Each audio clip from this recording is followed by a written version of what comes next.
Barrett, and this is the Physics 2211 Lab 2 Projectile Motion. The purpose of this lab was to analyze the motion of a projectile traveling in both the x and y direction, and those forces acting upon the projectile. And the formulas we used was kinematics equation, useful for both x and y directions, and splitting those apart. We used the drag equation as well, which we hadn't used before, but for the sake of this lab, we need it. And we use momentum principle, or Newton's second law. This aligns with the F net equals ma. The procedure, we used an eraser.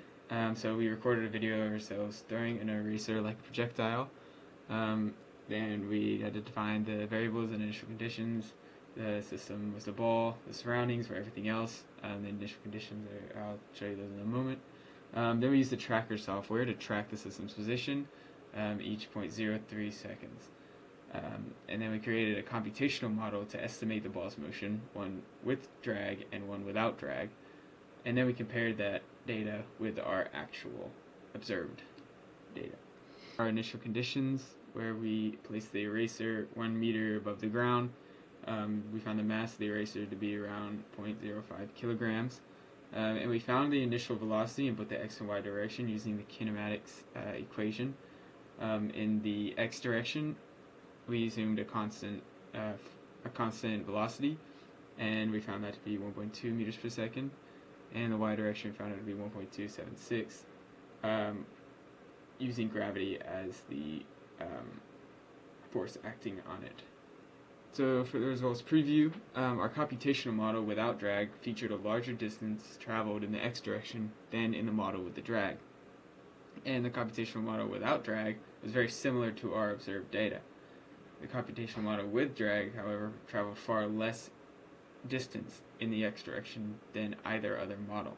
Our observed model that we found by plotting each point that the center of mass of that eraser was, and each frame of the video at 0.03 time difference between each frame. This is the code for the computational model. You see that we start by adding our system properties and initial conditions in that top left, and then in the top right box we calculated the net force. So we calculated the gravity based on gravity constant and the mass, and then we found the drag force based on the equation from earlier.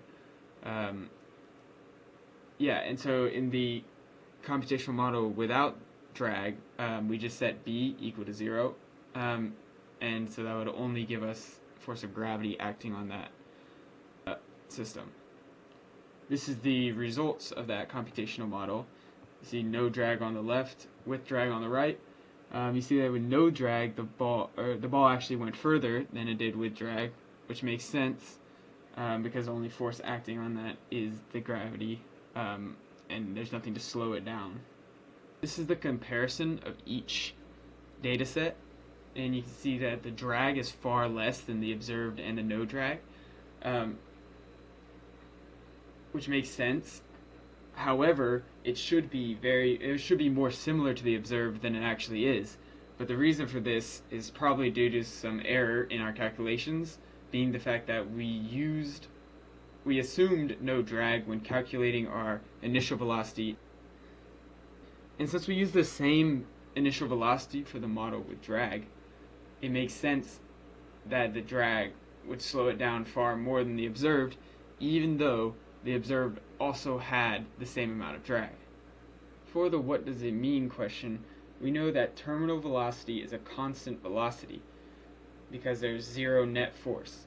Therefore, our models did not predict this terminal velocity, as both models produced a y velocity that is not constant, as we can see in these two graphs here.